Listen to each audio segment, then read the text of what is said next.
Hello there, little masters. Welcome once again to the Prancing Pony, the podcast, not the end, but like it does every time, the good stuff still comes in bites. West do how, friends. I'm Sean Marchese, the real-life Lord of the Mark, and I'm joined by the man of the West, the Aragorn to my Éomer, Alan Sisto. Thanks, Sean. And welcome, everyone, to the second episode of the Prancing Pony podcast. Now, this is more of a follow-up episode, as we just want to finish what we wanted to do last week in talking about Mythopoeia, before we start our read-through of the Silmarillion, starting with our next regular episode. I can't tell you how much I'm looking forward to both of those, Alan, but first, before we do that, let's take a look in Barliman's bag here and see if we have any questions or comments or feedback. Well, sure enough, it looks like old Butterber's bag does have a few odds and ends for us. First up, Alex from Dayton, Ohio. He says, for everything the films got wrong... I'm sorry, Sean, did he say everything the films got wrong? Did they get anything wrong? They certainly did. Certainly not elves at Helm's Deep. Well, no, of course not. Nor Faramir, nor... anyway. All right. For everything the films got wrong, we do. We really do. We just spent how much time talking about the music? Yeah, absolutely. Like Alex says, for everything they did wrong, they certainly did a lot of things right, and he's absolutely right.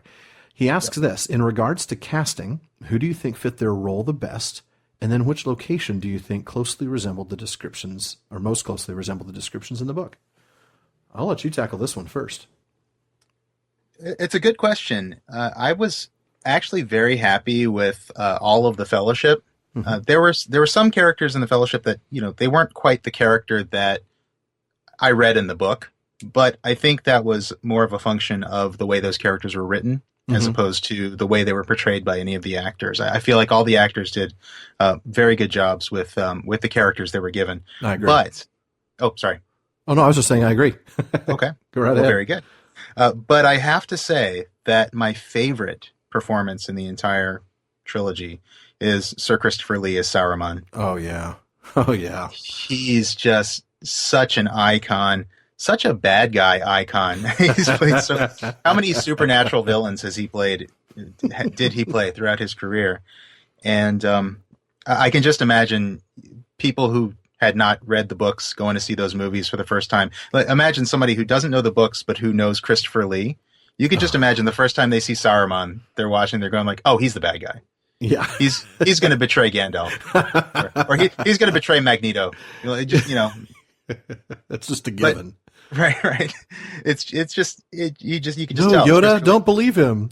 Right. Right. Yeah. So, but I loved the fact that, in the books, Saruman's voice is such an important part of his character. Yes, that's what I was going to say. If you didn't, yeah. And Christopher Lee has one of the most amazing voices. One of the most amazing voices. Have you ever? And I know we're sidetracking here, but have you ever heard the audiobook version of The Children of Hurin? No, I have not. Actually. He narrates it. And it is superb. It almost leans more towards radio drama than straight narration. Oh, very cool. Because he really does some great characterizations, but he does a phenomenal job, as you might imagine. You might have to check that one out. We'll put that in our library too. Yeah, we should do that. Well, and he was a big fan of Tolkien's work too. If I'm not mistaken, he had actually met Tolkien when he was young. Yeah. He was the only member of the cast to have ever met him. Mm-hmm. I can't recall all the details, but he did meet him in a pub. And it was very brief. He was young, and he was introduced to Professor Tolkien, and he didn't really, I guess there wasn't much of a conversation. I do know, though, that he wanted desperately to play Gandalf, not Saruman. But I can't see him as a good guy. No, he's so perfect for Saruman. Well, yeah, and honestly, Ian McKellen almost would have been one of my two answers for this one in terms of who fit their role the best. It's almost impossible now for me to read the books and imagine anybody but him. Mm-hmm. And I say that as a compliment. I can read through the books, and I still picture Merry and Pippin the way I'd originally pictured them long before Dominic Monaghan and Billy Boyd filled those roles. Yep. The women are going to kill me. They love those guys. But long before they inhabited those roles, I had images in my mind. But the Gandalf image, I almost can't remember what I used to picture him, because Ian McKellen does such a spectacular job. Yeah. That it really does nail the role. He inhabits the character. He really does. And the other one I would give kind of maybe an honorary mention to, and it has to be this way because of the way they wrote the character, is Viggo Mortensen. He really, he did do the role amazingly well. I wasn't a big fan of the way they kind of made him a little bit of a self-doubter, a little bit of a hesitant hero. I really prefer the Aragorn of the books, but I have to say that Viggo did an excellent job of respecting the script as well as the source material, and I felt it really showed through throughout all of the films. I know he was probably one of the hardest working actors on that set. He was apparently very much in character all the time. All the if time. I'm not mistaken. He was just really method about it. Very. In fact, one of my favorite little stories to tell people in the film, in The Two Towers, that moment when they believe Merry and Pippin have died. Yes, I know where you're going. Pile, you do, the pile of orc helms.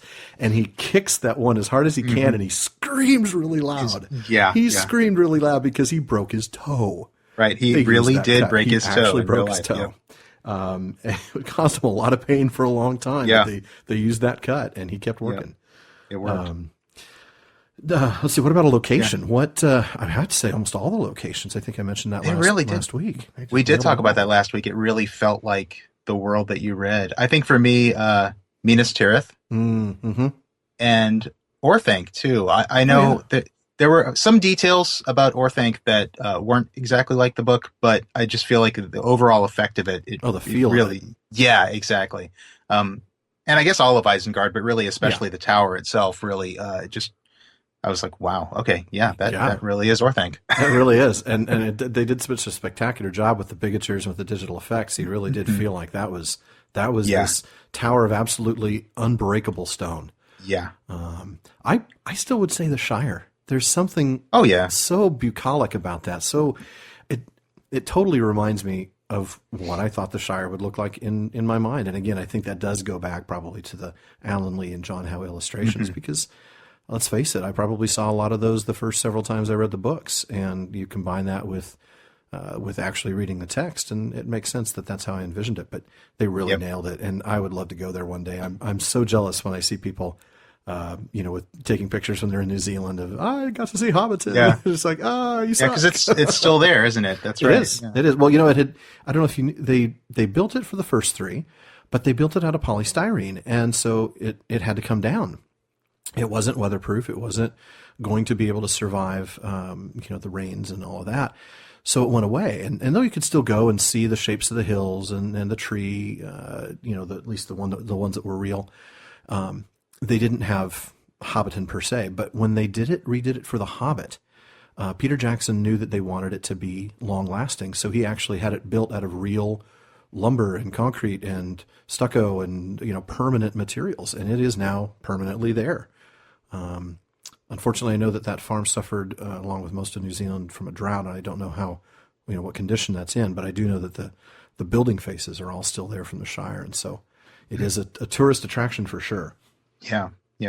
It's funny how just Middle Earth has become part of New Zealand now. New Zealand has become part of the story of Middle Earth. Yeah, it really is. I can't. I've got to get cool. there.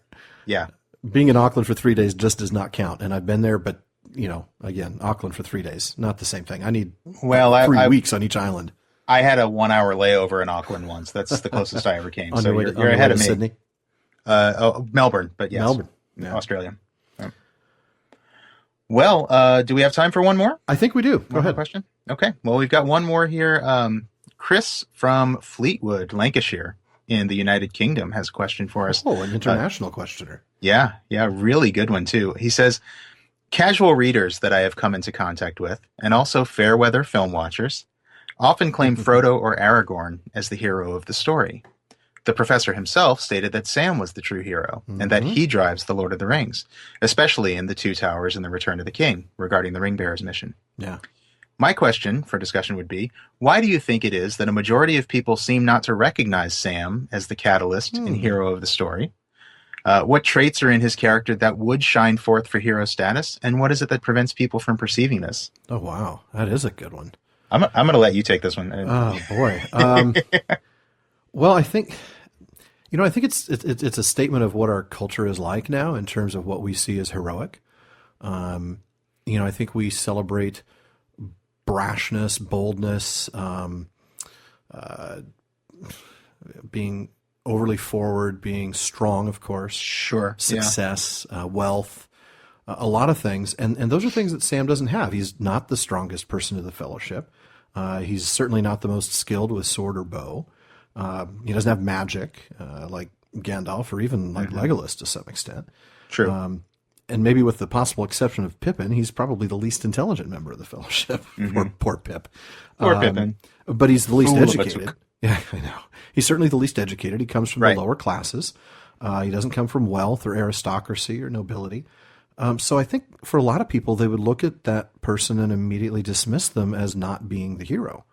But they'd be missing out because if you look at what Tolkien creates in Sam in terms of heroic traits, I think we see what I would call true heroic traits.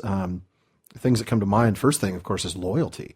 But I also see in him humility, empathy, absolutely, courage, great love. courage, love, pure love. So much love for Frodo and for the Shire. Yes. And for everyone that's part of the Fellowship, really. It's such an innocent, pure, no condition type of love. I mean, it really is. It's a beautiful thing. And then, of course, the courage. Courage isn't being, willing to do the tough thing. It's willing to do the tough thing when you want to run screaming the other direction. And I look at his decision in at outside of Shelob's lair there as they approach the Tower of Cirith Ungol, and that discussion that he has with himself. You remember that? The conversation that he has. Goes back and forth. And at the end of the day, he summons up his courage and does what he needs to do. And really, wow. It's just that hobbitness just comes out. It really does. That good hobbit sense of just, let's get this done. We have to get this done. Well, it's the other thing is determination. So, I mean, there's a bunch of traits that I see in him and say, hero. But definitely. I think what prevents people, to answer Chris's question, is modern society's typical viewpoint of what a hero is. And he doesn't fit that template. Yeah. Well, and that's especially true with other characters, right? I mean, you've got Aragorn in there, and he's carrying this, cool sword that originally cut the finger off of Sauron's hand. You've got Boromir, the big, super strong captain of Gondor. Well, and let's face it, we're talking about charismatic actors. I think a lot of this does come from the movies, and probably a lot of it does come from people who came to the movies first, as opposed to the books. I mean, for me personally, I don't know that. From a reading of the books, I don't know that Aragorn ever comes out as the hero of the story. No, I don't think he does. One of many heroes, sure. But and he has his heroic moments with the army of the dead and coming at the end when But he's very idealized. He's not quite as relatable as any of the hobbits, and especially Sam. Yeah, he's not relatable at all. But Sam is very much an everyman. Yeah. Yep. And even Frodo, I would say, though he is a hobbit, and hobbits generally are everyman characters, Frodo is he's aristocratic. Oh, he is, yeah. He's probably one of the wealthier hobbits in all of the Shire. Exactly. He's very famous. I mean, sure, you've got Merry, who's heir to the Master of Buckland, and Pippin, who's heir to the when you're rich, Thane. you hang around rich friends. Right, exactly. But of all the hobbits, I think Sam is the one that is the most everyman. He is the humblest, and throughout, especially The Hobbit and The Lord of the Rings, Tolkien is so much about showing the great feats that ordinary people are capable of. Yes, absolutely. That's what Bilbo is, an ordinary person when he starts The Hobbit. And he's very extraordinary by the end of it. Indeed. And Frodo has the benefit of that. So Frodo starts out as pretty extraordinary. But Sam is that sort of ordinary everyman character, and he sort of rises to that challenge. But yeah, I think your answer was right on. Well, that was fun. It was. And what's crazy? We have more questions, but we're going to save those. Those of you who sent them in, don't worry, we've got them. We're going to save them for the relevant chapters in the Silmarillion. So when we get to Turin, we'll read some poetry. When we get to, let's see, chapter 1 of the Silmarillion, when man is, when we talk about man, we'll talk about death. So all of you who've written in, rest assured we're going to get to those questions. But for the rest of you, please feel free to send us your questions. We love answering questions like this. So use our Facebook page or email us at theprancingponypodcast@gmail.com. Just leave us your name, first name, last initial, and hometown. Let us know where you're from so we can put your question up for discussion here in the common room. Absolutely. Yeah. And again, thank you to everybody who's written in. Yes. Big thank you. And Alan, before we jump in, I know we want to get into Mythopoeia and the discussion that we have planned for today. But before we do that, I actually wanted to take a moment to celebrate a different side of Tolkien that we haven't really spent enough time with yet. Our first episode we were so immersed in on fairy stories, and we had a We great were. discussion. Oh yeah, it was a great discussion. It was pretty intense, and I know we went a little long, which is why we're here today. Right. But it was good. It was a great discussion, very heady, and we're about to dive right back in with Mythopoeia, which not only covers sort of a lot of the same theoretical territory, but does it in verse instead of an essay. So, Eru help us all. Yeah. But before we jump into that, I thought it would be nice to remember that Tolkien wasn't just a brilliant academic mind who knew who knows how much about folklore and literature and language. He was also a humble man. He's forgotten more than we'll ever know. Right, exactly. But he was also a humble man and had a wicked sense of humor. And it just sounds, yes, he did. by all accounts, was just a delight to be around. So what I'd like to do is I'd like to present our first, and hopefully not our last, Tolkien fun fact. All right. This is a statement from Carpenter's biography that we talked about quite a bit last time. It's about his behavior at parties. You know where I'm going with this. I think I do. Go ahead. I want to hear this. So Carpenter says of Tolkien, he could laugh at anybody, but most of all at himself.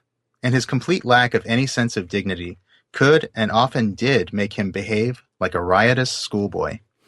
At a New Year's Eve party in the 1930s, he would don an Icelandic sheepskin hearthrug and paint his face white to impersonate a polar bear. Or he would dress up as an Anglo-Saxon warrior, complete with axe, and chase an astonished neighbor down the road. Later in life, he delighted to offer inattentive shopkeepers his false teeth among a handful of change. I have, he once wrote, a very simple sense of humor, which even my appreciative critics find tiresome. I'm just picturing this incredibly intelligent, distinguished professor of philology chasing somebody down the street in full Anglo-Saxon garb with an axe. With a hand axe. I love it. I mean, just like my favorite picture of Tolkien is, the one I think it's like 1972. It's very close to the end of his life. He's just this little old man in his tweed jacket with his pipe between his teeth and this twinkle in his eye. Mischievous grin. I know which one you're talking about. Yeah. But just imagine that man wearing a sheepskin rug and white face paint, running around screaming in Icelandic because he could. Okay. And with flawless grammar at that. With flawless Icelandic grammar. It's just fun stuff. It really is. I love that side of him, that wit and that humor. Yeah. That human side, that really, as intelligent as he was, it's clear he didn't take himself too seriously. No, he took his work seriously. He took his work incredibly seriously, so much so that it took his son 4 more years after his death to publish the Silmarillion, because Tolkien himself was never really fully satisfied. But he didn't take himself too seriously, and that's, I think, one of the reasons why it always kind of weirded him out that he became famous and popular. Yeah. He never really quite got that, but boy, I love that story. That's a fun fact. I think we're going to have to keep that fun fact segment around. We'll have to maybe find some cool music to go with it or something. We'll try and come up with them as often as we can. Definitely. Well, I think the time has come for us to actually dive into what we were supposed to dive into. How's that for a long prologue? Let's do this thing. All right, I'm going to let you take the lead at the beginning of this. Okay, sure. So what we're talking about is Mythopoeia. And we talked about this a little bit last time. It's a short poem of Tolkien's. It's actually available in a few different collections of his. One edition of Tree and Leaf, which usually includes Leaf by Niggle, and On Fairy Stories, which of course we discussed last time, also contains Mythopoeia, and you can actually find that on our website. I think you mentioned this already, Alan, but theprancingponypodcast.com in our official library section, where you can find links to all of the books we discuss, including our recommended versions of The Hobbit and Lord of the Rings and the Silmarillion. Mm-hmm. So, this was a discussion that Tolkien had with C.S. Lewis, and they were talking about myth. This was, I believe, around the time near when they first met, 1931. Mm-hmm. And C.S. Lewis, in discussing myth with Tolkien, had said that myths were lies and therefore worthless, even though breathed through silver. And this poem, Mythopoeia, was Tolkien's, basically his response to Lewis. And this discussion. I can just imagine him going home and writing this poem immediately. Very night. Right, that very night. It's like when you have those arguments and you think of the perfect thing to say later that night. Yep. Of course, my perfect thing to say is never, written in wonderful verse and Right, no, anywhere near this long or coherent. well, you're not toddlers, are you? No, I am not. None of us are. Um, but yeah, no, it's really amazing that he this is his response. This was his outlet. So this is a defensive myth. If a defensive myth. Yes, Exactly. if On Fairy Stories is a defensive fantasy, this is defense specifically of myth, and that myth is not necessarily a lie. Exactly. Therefore, it has value. Okay. Absolutely.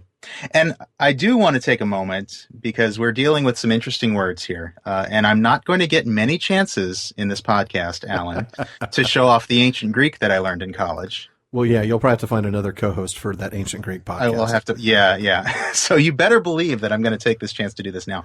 So Mythopoeia, the word Mythopoeia, is a compound word made up of two Greek roots. It literally means myth making myth. Okay. And the two Greek roots that it comes from, the first one is mytho, which is probably obvious. It just means myth. It's the Greek word mythos, Okay. which means story or tale or myth. And it is, of course, the origin of our word myth. The second part, though, which we pronounce pia, actually in Greek would have been pronounced something more like poieia. Okay. And it actually comes from the Greek verb poiein, which means to make. Oh, okay. And so that's, myth making. Mm-hmm. But what's interesting about poiein is that it's also the root of the word poetry. I can see that now. Of course. Yeah. Yep. And so the Greek word for poet was maker.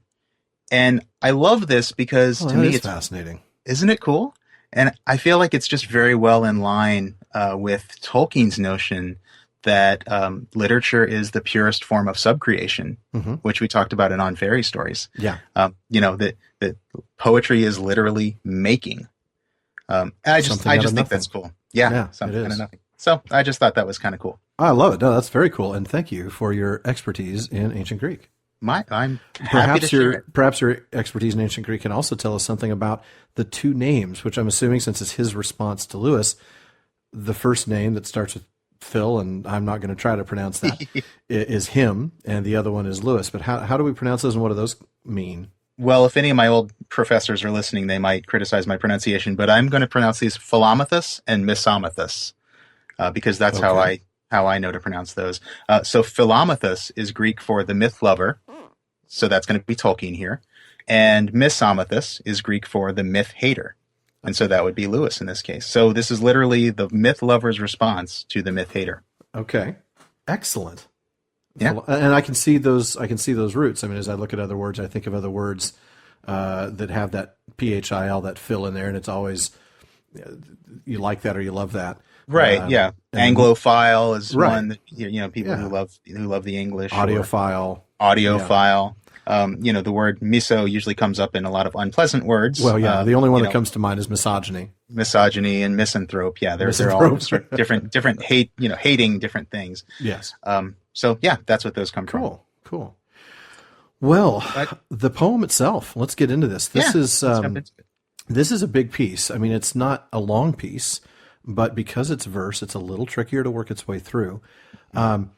But I'm going to go ahead and start with. I'm going to read that first passage through that first piece. So let's start there, and then we'll discuss that. You look at trees and label them just so, for trees are trees, and growing is to grow. You walk the earth and tread with solemn pace one of the many minor globes of space. A star is a star, some matter in a ball, compelled to courses mathematical, amid the regimented cold inane, where destined atoms are each moment slain.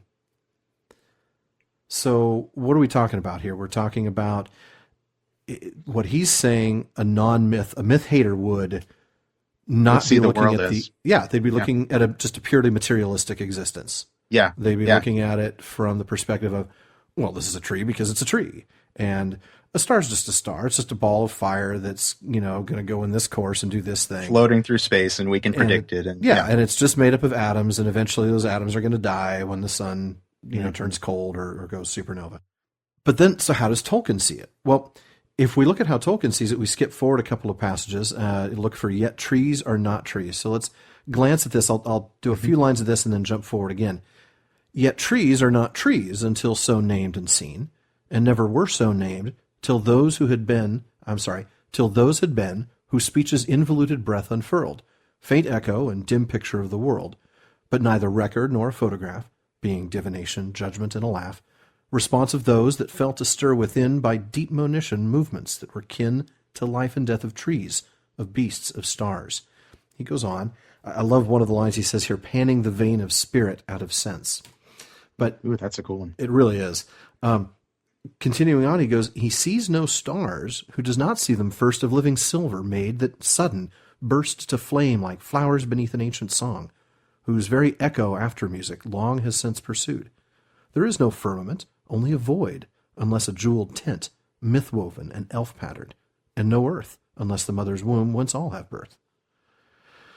So he's starting to talk about these things from that mythic perspective. Mm-hmm. And I think what he's saying... Oh, go ahead. No, go ahead. I want to hear what you have to say. I've talked too much. No, you're doing a beautiful reading of the poem, which is important.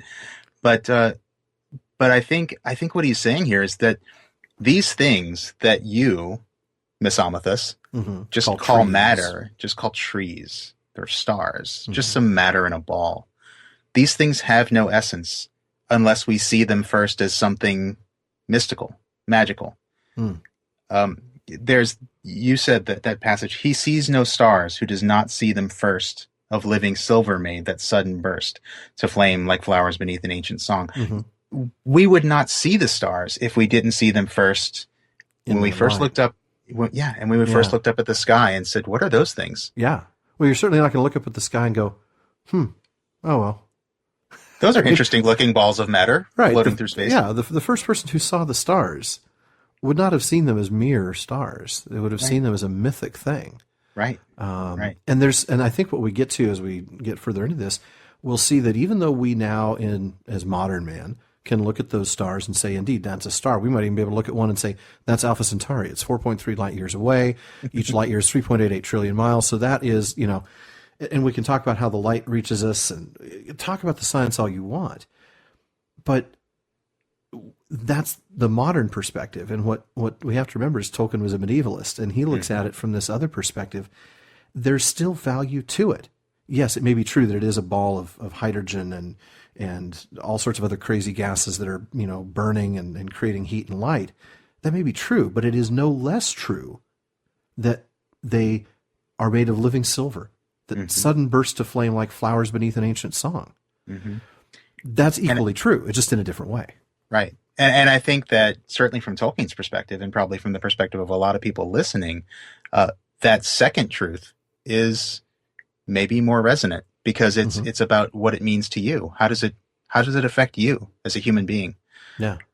And I just love that. There's also something that's the two star passages. I really notice the differences between those. There's the earlier star passage of some matter in a ball compelled the course is mathematical.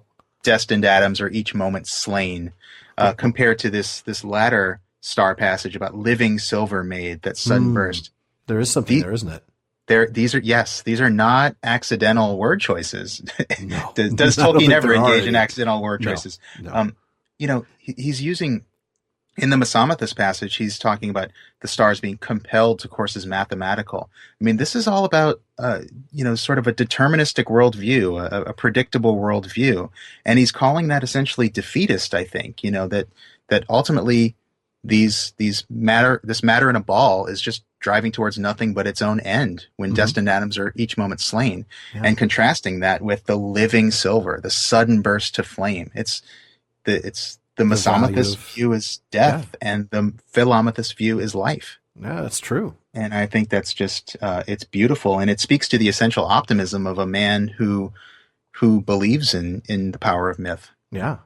Well, and I think there's something in this next passage about that whole idea about living, but also about kind of what his belief is about the source of that. And I don't want to get too far afield in that, but it's going to be impossible to avoid it here.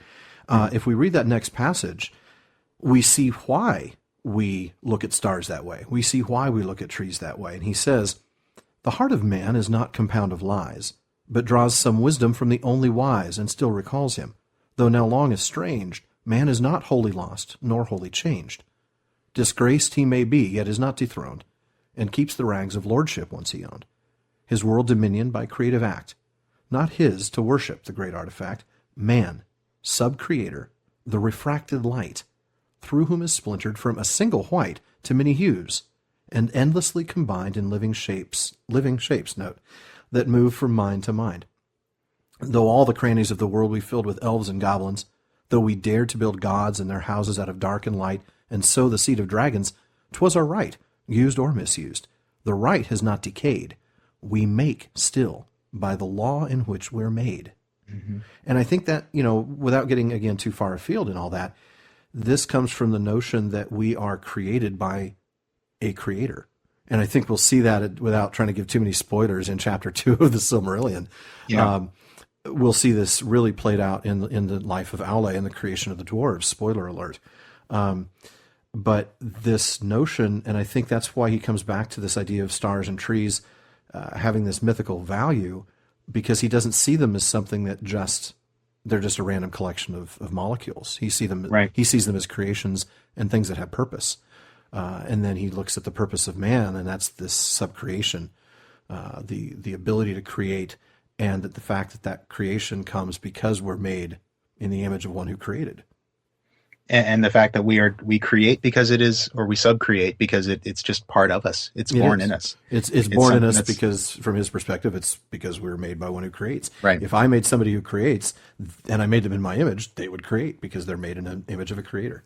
Right. So it's an interesting thing. And I don't want to go any further down that line, but I just wanted to at least start that, because I think maybe at some point later, maybe when we've talked about doing some solo episodes where we'll break down, into individual topics. Maybe I'll touch on that. But I want you pick a passage. I want to hear you tackle one and hear your take on it. Well, I really like the man sub-creator, the refracted light passage that you've read. I'm sorry I took that from you. No, it's okay. It's fine. We like the same passages. It's all right. And you do such a good reading of them. So that's perfectly fine. But the refracted light here, I think, it reminds me of the soup metaphor from On Fairy Stories. Remember the artist who's like a cook dipping into this pot of inspiration and making something new. And think about some of the stuff we talked about last week about adjectives and colors and these sort of things being the essence of the story, the new story in front of you. Right. And the fact that the artist's art is in the beauty and complexity of what they put out there for us. And I think that if you see the artist as a prism or a lens through which this pure white light of pure inspiration, see the artist as that, and it's the colors that come out of that create something new. And all of those colors are in the white, really. Yeah. So, yeah, I mean, it reminds me of the soup metaphor, and the fact that I hadn't thought about that. That's a neat little tie-in. Oh, well, yeah, it's one that just, I don't know, sometimes these things just sort of pop out at you. I think what really keyed me into it was the fact that he has this line in that passage, the living shapes that move from mind to mind. Yes. And I don't know if we actually read this part of On Fairy Stories last time, but that phrase mind to mind actually is in On Fairy Stories. It is. When he describes the effect of fantasy and moving from the mind of the artist or sub-creator to the mind of the reader, and sort of creating that secondary world. Yeah, we didn't touch on that exact phrase, but I remember it when we were reading through it. Yeah, and I also love the idea of light. Again, if I can sort of foreshadow where we're going with the Silmarillion. Oh, you can. The idea of light being trapped in a prism is certainly very important part of the Silmarillion. We won't want to have spoiler alerts for those who I'm thinking that there are going to be some of our audience who have read The Lord of the Rings and The Hobbit, but maybe who haven't tackled the Silmarillion. So I'm hoping maybe that we'll actually get the joy of some folks getting to experience it for the first time. But yeah, I'm hoping so. That does play a role. Right. And I also can't help but think of Saruman the White and then Saruman the Many-Colored. Good one. Yeah. Right. So we get the single white and then the many hues. In this case, though, here in the poem, that's representative of a good thing, that we are refracted light. I think with Saruman, we're looking at a broken thing. I remember Gandalf tells him, that he who breaks a thing to find out, what it's made of, does a foolish thing. getting ahead of myself, way ahead of myself. When are we going to get to the Two Towers? That's Right. We're going to be reading this in 2019, but the single white to many hues, certainly that concept of Saruman the white and then becoming Saruman the many colored after he breaks the prism, after he breaks the white to find its component parts, and that's why Gandalf can become Gandalf the White, or Saruman as he should have been. Right. Well, but bringing up Saruman is a really good. I'm really glad that you brought up Saruman here, because it really makes me think of something that, if you think about Saruman's fall, one of the things that you hear about Saruman is that he was very interested in sort of craft and technology for its own sake. He was he's almost sort of an industrialist. Oh, he really is. In the most brutal kind. Right, absolutely. And so he's very, not that anything is allegorical. I don't want to give anybody that impression, but so sorry. No, definitely not. But there's, he's very much about progress, and this sort of materialistic progress specifically. For its own sake. Yes. For its own sake. And that's key. That's really key. I think, absolutely. Because Tolkien you don't see him opposing all progress or all technology. He's not anti-progress by any means. No, he's not. But I think you do find he's not a Luddite. That's right, exactly. But you do find that those who worship progress for its own sake, tend to be the ones who fall in Tolkien's world. Oh, absolutely, and we see that even here in the poem. Right, absolutely. I'm skipping ahead of myself a little bit, but when we see. I can't. I'll wait till we get there. Okay. Well, but it's kind of throughout the poem, isn't it? I mean, I think that this materialistic worldview that Misamathus is putting forth, that Philomathus or Tolkien is responding to in this poem, it is really a worldview that does sort of appreciate progress for its own sake, that values the modern worldview over the earlier worldview. And so I think that Saruman is a perfect thing to bring into this discussion. Yeah. Well, not that C.S. Lewis was a Saruman, but no, not by any stretch. But still, it's the sort of the ideal of that mindset could be a Saruman. Well, yeah, the eventual kind of the logical conclusion or the outcome of that thought line is to head that way. Right. And even that, you could take it even further and say that the logical outflow of that process that Saruman went through is then to become a Sauron-like or even a Morgoth-like figure. Right. Well, let's see. I want to. There are a couple more passages. I can't believe we're already, coming up on almost an hour. Are we?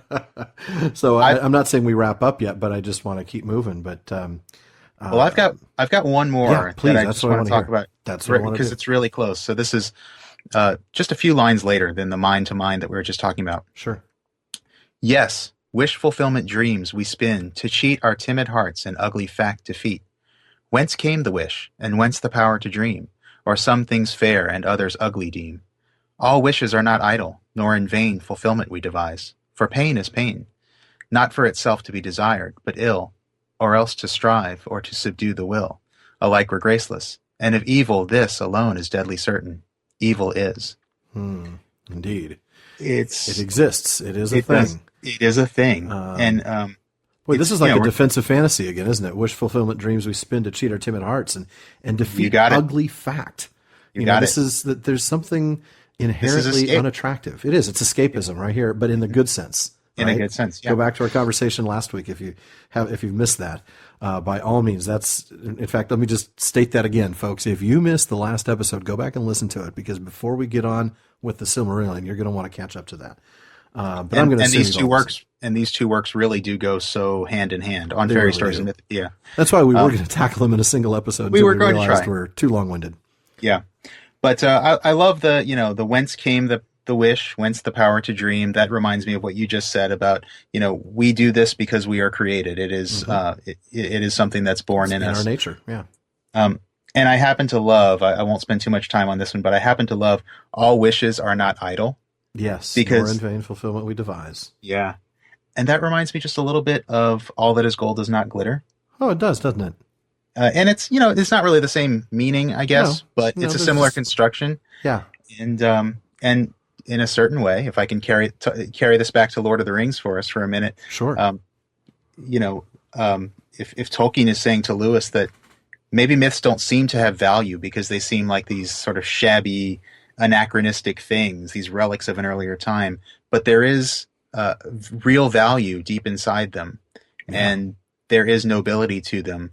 And I feel like all that is gold does not glitter actually would fit very well in this poem. Oh, it would. And I feel like this poem is partly a defense of a certain long-legged ranger we all love. It is in some ways, isn't it? But, next up, he kind of goes through, I'm not going to read these, but there's a part that's very much reminiscent for those of us who are familiar with the Sermon on the Mount, with Jesus' Sermon on the Mount in the Gospels, where he says, blessed are the timid hearts, blessed are the men of Noah's race, blessed are the legend makers. That's again, we talk about Tolkien not using phrases accidentally. That reminds me of something. I'm going to do a lot of asides. He does, however, sometimes use words where I don't think he thinks of the fact that it also means something in English. I'm thinking of Tyrion upon tuna. Oh, yeah. Is that like tuna on rye? I mean, whatever. But anyway, this is not an accident. Blessed are the timid hearts that evil hate, that don't compromise with it, that seek no parley, he says. Anyway, and again, I know we're running low on time, so I don't want to go deep into that, because the next passage that I want to read really is a powerful section. Go ahead and skip forward. He says, and this is nearing the end, he says, I will not walk with your progressive apes, erect and sapient. Before them gapes the dark abyss to which their progress tends. If, by God's mercy, progress ever ends, and does not ceaselessly revolve the same unfruitful course with changing of a name. I will not tread your dusty path and flat, denoting this and that by this and that. Your world immutable, wherein no part the little maker has with maker's art. I bow not yet before the iron crown, nor cast my own small golden scepter down. Just wow. I mean, there's some foreboding there about the iron crown, which we'll see a little bit when we get into the Silmarillion later. Yep.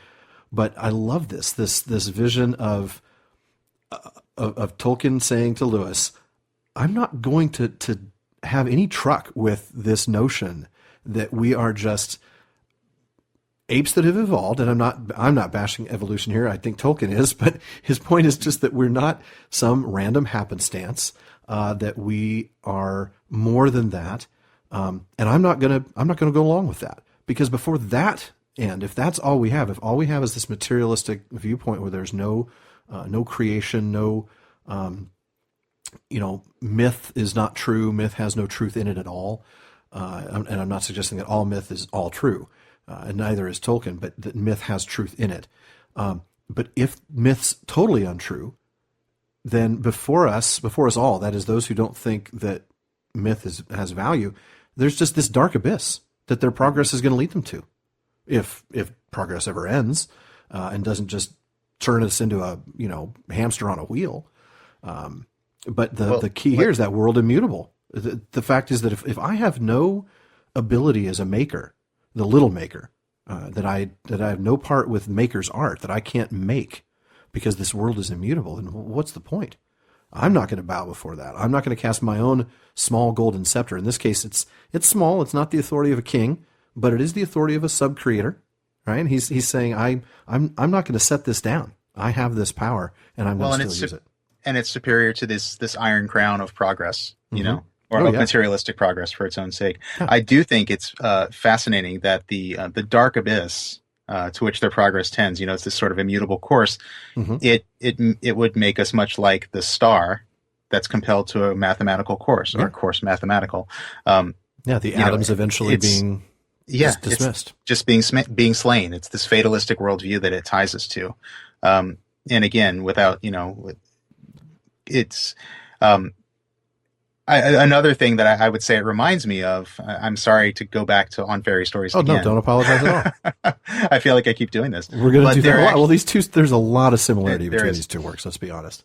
There's actually a reference in On Fairy Stories it's in one of the endnotes. If you recall that On Yes. Fairy Stories has a bunch of lettered, like I think Right A after the through epilogue. H, Uh-huh. right, that are just these sort of endnotes for the essay. And one of them, I think it's note G, mentions scientific writers who had classified man as an animal. Yes. And he says that it wasn't incorrect to classify man as an animal, but it is a mistake to classify man as only an animal. Yes, exactly. And I think that this is really something that it's important to keep in mind. Tolkien is not anti-science. He's not anti-progress. He's not anti-modernity. Modernity? That's a word, isn't it? It is. But he is he's against the notion that we're just that. Yes. That's all we are. Well, yeah, and he really does, because he goes on in that same footnote. He cuts it down. He really does. I love what he says here. He says, we now get men, as a result of this thinking, who love animals more than men, who pity sheep so much that they curse shepherds as wolves, who weep over a slain war horse but vilify dead soldiers. He's pointing out that we are man, and there's something different about us because we have this ability to create myth, which is something that the animals don't have. And he's not saying, he's not promoting animal cruelty or anything crazy. Right, he's just saying we are mankind. We're different because we're created differently. But yeah, he's got a position on that issue, doesn't he? He certainly does. And you don't have to agree with him 100%, but you can certainly respect the vehemence with which he argues it and the beauty with which he argues it, frankly. That's true. He does have quite the skill with words. And there is truth to it, I think, for anyone, even someone who isn't completely 100%, on the same page as Tolkien. And that's really, it's finding that truth that resonates with you that I think is really, really it's key. Incredible stuff. Yeah. Well, and that's the thing. You don't have to, like you said, you don't have to share his viewpoint, but it does help to know those viewpoints, to understand where he's coming from. Absolutely. Again, not because it gives you a secret key to understanding the meaning, but because it helps you to see it in a light that maybe you haven't thought about it before. But and there's, I don't want to, I want to finish, but there's some more stuff here. The very last end of it is just absolutely brilliant. Because he sees us as created, and he sees that, in the end of things, we're not just a bunch of molecules that are going to be disintegrated at the end of the day. He talks about in the end that in paradise, perchance the eye may stray from gazing upon everlasting day, to see the day illumined and renew from mirrored truth the likeness of the true. So here we get that whole idea that, again, there is truth in myth. Looking on the blessed land, 'twill see that all is as it is, and yet made free. Salvation changes not, nor yet destroys, garden nor gardener, children nor their toys. Evil it will not see, for evil lies not in God's picture, but in crooked eyes, not in the source, but in malicious choice, and not in sound, but in the tuneless voice. In paradise they look no more awry, and though they make anew, they make no lie. Be sure they still will make, not being dead. And poets shall have flames upon their head, and harps whereon their faultless fingers fall, and there each shall choose forever from the all. I love this idea of man as sub-creator being eventually in the position to eternally be another maker, to sub-create in perfection. And again, I know that just comes from that's his belief, and that's his particular theistic viewpoint. I happen to share it. I know that you don't, but I also know that a lot of our audience, some will, some won't, and that's why we're touching on this now, because there's a little bit of this in Ina Lindale, and then we get to get away from it altogether. But I love that from his perspective, and this is why he's so passionate, I think, about myth making, is he sees it almost as practice, doesn't he? That eventually, in his eyes, we're going to be in a place and a time where we'll still be making. Like he says, be sure they still will make, not being dead. Right. So we will not stop making, but we will make no lie. The myths, the stories that we create then will be entirely true, instead of just having glimpses of truth or glimmers of truth. So imagine Tolkien being able to be a creator in that context, and being able to create something where all that he says is truth. So anyway, amazing piece. A little heady, a little challenging. A bit. But I hope that those of you who have started listening to us thinking, oh, cool, I'm going to get to read through these books, and all of a sudden you're hit with what seems like a graduate level course in Tolkienology. I hope that you'll stick with us, because this is by far the hardest stuff. But we felt like it was important to get through On Fairy Stories and Mythopoeia to give you a background, an idea, and an understanding of why Tolkien wrote, and kind of understanding where he comes from when he writes, so that we can look from those perspectives as we come across moments in the Silmarillion and in the more familiar works. Yeah, and I think that, Mythopoeia it's like a mine that you can really just delve deeply into. Well, yeah, like any and good verse. yeah, absolutely. And you won't find a Balrog, but you will find a lot of cool stuff that If you did, would you harkens back find? to. If you did find a Balrog, would you find wings? I'm not going We're there. not touching that one yet. I'm folks. not touching that one. But you'll find so much cool stuff that harkens back to the Legendarium. We didn't really get will. to Mariners on a Vague and Wandering Quest, Oh, for some have love passed that. beyond the fabled West, but I'll leave that one there for now. Why don't let's revisit that when we get to I know because I know who you're talking about with that. To a certain point in the Silmarillion. To a certain person whose name starts with E and ends with Arendelle. I'm so predictable. I know. That's okay. I love Arendelle. I can't wait to hear you talk about him. And I will talk, and I will talk forever and ever. Forever and ever. Well, that definitely wraps this one up at long length. I think it does. So join us next week when we begin our epic journey through the Silmarillion. We'll be starting with Ainulindale, so read up. Use the links on our library page to order your cheap paperbacks for marking up if you haven't already. And we see that some of you already have, so thank you for that. Thank you very much. And then, Sean, why don't you let them know how else they can get a hold of us? You can also like us on Facebook. Just search for the Prancing Pony Podcast. You could also follow us on Twitter at Prancing Pony Pod. We've also got a YouTube channel that you can find, and I don't have it in front of me. You know what? Just go to our Facebook page because that links directly to it. It links directly to it, and actually all of our podcasts are there in video form. Mm-hmm. And in fact, Facebook's probably if you're going to like one thing for us, it's going to be our Facebook page because that's going to give you our updates between episodes when we talk about what's coming up. We'll be giving you a heads up on what's going on so you can kind of get ready and know what we're going to be talking about. So that's really where you're going to get the most information, and maybe Twitter to some extent. Definitely. Yeah. So, and they can get to our feed through some other sources, right? Yes, you can also subscribe to our podcast through the RSS feed, which is on our website, theprancingponypodcast.com. You can also subscribe through iTunes or through Stitcher. And also, if you are an iTunes user, we would love it if you take a moment to review us on iTunes. Please do. We would be super grateful. Yeah. And thank you to those who have already given us reviews. I have not looked. Have we already gotten reviews? We have, yes. That's excellent. I hope they're more than 1 star. If they're not, that's okay. They're quite favorable. Well, even 1-star reviews are still reviews. Indeed. Hard to say I wouldn't be grateful even for those.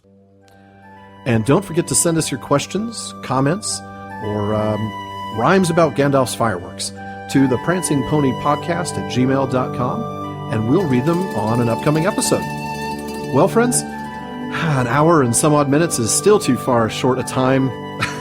Did I just say that? It's still far too short a time to spend among such admirable listeners. But until next time. Farewell, friends.